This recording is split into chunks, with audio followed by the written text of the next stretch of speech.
ओम श्री गणेशाय नमः। ओम नमो भगवते वासुदेवाय।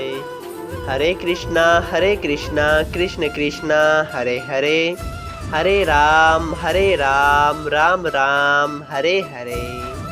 तव्हां सभिनी हरि भक्तन खे नमस्ते। प्यारा भक्तों, ही कथा पाण गुरु कृपा सां हासिल करे रहिया आहियूं। श्री गणपति सरस्वती जो दरे ध्यान करियां थो मां भागवत महापुराण जो बयान, जंहिंमें व्यासदेव ऐं श्री सुखदेव जी कयो आहे श्री कृष्ण लीला जो गुणगान। सभई चओ जय भागवतम महापुराण। प्यारा भक्तों, कल कथा में पाण श्रीमद् भागवत महापुराण साहिब जे 10 स्कंद जे 5 अध्याय जे 2 भाग में ॾिठो त नंद बाबा जॾहिं ॿुधो त कंस जे राक्षसनि चो तरफ़ ॿारनि खे मारण हरि भक्तनि खे सताइण शुरू करे छॾियो आहे, तॾहिं हुननि वीचार कयो त मतां हू मुंहिंजे कन्हे खे बि अची मारीनि। तंहिं करे हू पंहिंजे साथियुनि सां सलाह मशवरो करे कंस वटि भेंट खणी विया ऐं ॿुधायऊं त असांजे घर मंगल थियो आहे ऐं पुत्र ॼापियो आहे। तंहिं बाद राजा कंस उन्हनि खे ॾाढे ई आदर भाव सां रवाड़ीनि था। रस्ते में जमुना किनारे ते वासुदेव जी नंद जीअ जे अचण जी ॻाल्हि ॿुधी अची उन्हनि सां मिलनि था ऐं हू पाण में घणियूं ई प्रेम वार्ताऊं कनि था। तंहिं बाद वासुदेव ॿुधाइनि था त कंस जा राक्षस जो तरफ़ बालकनि खे मारण वास्ते निकिरी चुका आहिनि ऐं पूतना अॼु पाण गोकुल ॾांहुं वई आहे। तंहिं करे तूं वञ, मतां को अनर्थ थी वञे। सभई चओ जय श्री कृष्ण। प्यारा भक्तों, अॼु पाण श्रीमद् भागवत महापुराण साहिब जे 10 स्कंद जो 6 अध्याय शुरू करे रहिया आहियूं, जंहिंजो नालो आहे पूतना राक्षसनि जो गोकुल में वञणु। प्यारा भक्तों, श्री सुखदेव जी स्वामी चयो, हे राजा परीक्षित, जेतोणीकि कंस जे हुकुम मूजिब राक्षस छोकरनि जे मारण में लॻा रहंदा हुआ, तंहिं हूंदे बि कंस खे श्याम सुंदर जे डप खां आराम न ईंदो हो। उन करे हुन पूतना राक्षसियाणीअ खे घुराए चयो त हिननि ॾींहंनि में जेके बि छोकिरा मथुरा ऐं गोकुल में यादवनि ऐं ॿियनि जे घरनि में पैदा थिया आहिनि, तिन सभिनी खे तूं वञी मार। जंहिं ते हू कंस जी आज्ञा पालन करण लाइ हली ऐं उन वीचार कयो त गोकुल में नंद जे गर्भ पुट थियो आहे, मां गोपी रूप बणिजी वञा त उन छोकिरे खे बि कंहिं दगा सां मारे हली अचां। इहा ॻाल्हि रथी उन पाण खे मोहिनी रूप गोपी तमामु सुंदर बणायो ऐं गहना कपिड़ा ऐं ॿिया सिंगार करे पंहिंजी छाती खे ज़हर लॻाए खिलंदे बेखौफ़ थी नंद जे घर में गिरी वई। हिन जो सुंदर रूप ॾिसी कंहिं बि दरबान उन खे न रोकियो। जीअं भाउ रख जे अंदरि लिकियल हूंदी आहे ऐं ॾिसण में न ईंदी आहे, तीअं पूतना श्री कृष्ण खे परमेश्वर जो अवतार न सम्झियो ऐं यशोदा ऐं ॿियनि स्त्रियुनि बि उन जो रूप ऐं सिंगार ॾिसी खेसि देव कन्या ॼाणी वॾे आदर भाव सां पाण वटि विहारे उन सां ॻाल्हियूं ॿोलियूं कयूं। उते वेठल स्त्रियुनि मां का चवण लॻी त ही का राणी थी बाहिजे, जा यशोदा खे पंहिंजो ॼाणी हिन वटि आई आहे, ऐं का चवण लॻी त शायदि ही लक्ष्मी थी ॾिसिजे ऐं श्री श्याम सुंदर जो दर्शन करण आई आहे।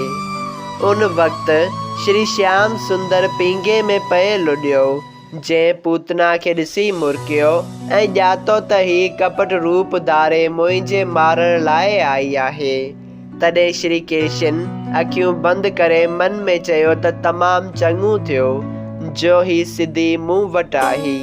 जे गोकुल में ॿिए कंहिं जे घर वञे हा त मुंहिंजनि मित्रनि ऐं अज़ीज़नि खे वञी मारे हा। पोइ कपट रूप वारी पूतना यशोदा खे चयो त ए भेण, तव्हांजे घर पुट थियण जो हाल ॿुधी राजा कंस ॾाढो ख़ुशि थियो। संदसि हुकुम सां ही मां हिन प्यारे बालक खे ॾिसण आई आहियां। तॾहिं यशोदा चयो त मुंहिंजो ॿारु पींघे में पियो लुॾे। तॾहिं उहा कपट रूप पूतना चवण लॻी, तव्हांजो पुटु करोड़े वरियनि ताईं जीअरो रहे। जॾहिं अहिड़ियूं मिठियूं ॻाल्हियूं करे पूतना पींघे वटि वेही ऐं श्री श्याम सुंदर खे ॾाढे प्रेम सां हिंज में खणी मुंहुं चुमण ऐं खीर पीआरण लॻी, तॾहिं श्री कृष्ण पंहिंजनि हथनि सां संदसि छाती जले अहिड़ी तरह खीर सां संदसि प्राण छिकण लॻो, जंहिं करे हिन व्याकुल थी यशोदा खे चयो त तुंहिंजो पुटु आदमी त न आहे, को यम राजा जो दूत थो मालूम थिए। मूंखे ॾाढे ज़ोर सां जलियाई आहे। जेकॾहिं अॼु हिन जे हथां बचियसि त वरी कॾहिं बि गोकुल में न ईंदसि। ईअं चई पूतना तमामु व्याकुल थी उतां आकाश ॾांहुं भॻी। तॾहिं बि श्री कृष्ण संदसि छाती पंहिंजे वात मां न छॾी ऐं लटकंदो हलियो वियो। जॾहिं हू गोकुल खां निकिरी ॿाहिरि थी, तॾहिं नंद लाल जी संदसि प्राण ॿाहिरि छिके वरितो ऐं मरण वक़्तु उहा राक्षसियाणी वॾो भयानक रूप थी जबल वांगुरु ज़मीन ते किरी पई ऐं संदसि किरण जो अहिड़ो आवाज़ थियो जो ज़मीन आसमान ॼणक हिकु थी विया ऐं उहो आवाज़ ॿुधी गोकुल वासी डप खां कंबण लॻा ऐं 6 कोवनि ताईं पूतना जे किरण करे सवे वण भॼी पिया। जॾहिं वेझो वञी ॾिठाऊं त श्री कृष्ण पूतना जी छातीअ ते चढ़ी खीर वेठो पीए। तॾहिं यशोदा डोरी वञी उनखे हिंज में खणी वरितो ऐं संदसि मुंहुं चुमण लॻी। जीअं को नांग पंहिंजी मणी विञाइण सां व्याकुल थी वरी उन जे मिलण सां ख़ुशि थींदो आहे, तीअं ख़ुशि थियण लॻी ऐं सभिनी खे पहिरें पई चवण लॻी त अव्हां जी आसीस सां अॼु कन्हैये नओं जनमु वरितो आहे जो अहिड़ी आफ़त जे हथां बचियो आहे। सभई चयो जय श्री कृष्ण। प्यारा भक्तों, जॾहिं श्री कृष्ण भॻवान थोरी देरि खीर न पीतो, तॾहिं गोपियुनि गायनि जो पुछ छुआए श्याम सुंदर खे जार विझण लॻियूं ऐं यशोदा जल्द ई श्याम सुंदर खे घर खणी आई ऐं जार फूक कराए पंहिंजा देवता ऐं पित्र मञाइण ऐं खीर वग़ैरह मथांसि छुआए कंगालनि खे खारायो। तॾहिं हू खीर पीअण लॻो। सभई बिरज बालाऊं मोहन प्यारे जे प्राण बचण ते ख़ुशि थी बार बार परमेश्वर खे दंडवत करण लॻियूं।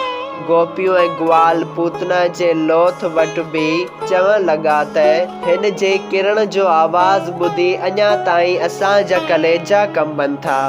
ख़बर न आहे त हिन बालक जी कहिड़ी हालत थी हूंदी। तंहिं वक़्तु नंद जो मथुरा खां मोटियो थिए सो बि गोकुल वटि पहुची ॾिसे थो त हिकिड़ी तमामु वॾी राक्षसियाणी मुई पई आहे ऐं सभु गोकुलवासी उनखे घेरे मथां बीठा आहिनि। जॾहिं नंद उन जे मरण जो हाल माण्हुनि खां पुछियो, तॾहिं हिननि सभु हाल चई ॿुधायो। नंद इहा ॻाल्हि ॿुधी चवण लॻो त वॾा थोरा परमेश्वर जा जो हिन जे हथां मुंहिंजो प्राण प्यारो बचियो ऐं इहो बि चङो थियो जो हिन राक्षसियाणीअ जी लोथ शहर खां ॿाहिरि किरी, पर जे शहर में किरे हा त जेकर केतिरा ई गोकुलवासी हिन जे हेठां अची दॿिजी मरी वञनि हा। सभई चयो जय श्री कृष्ण।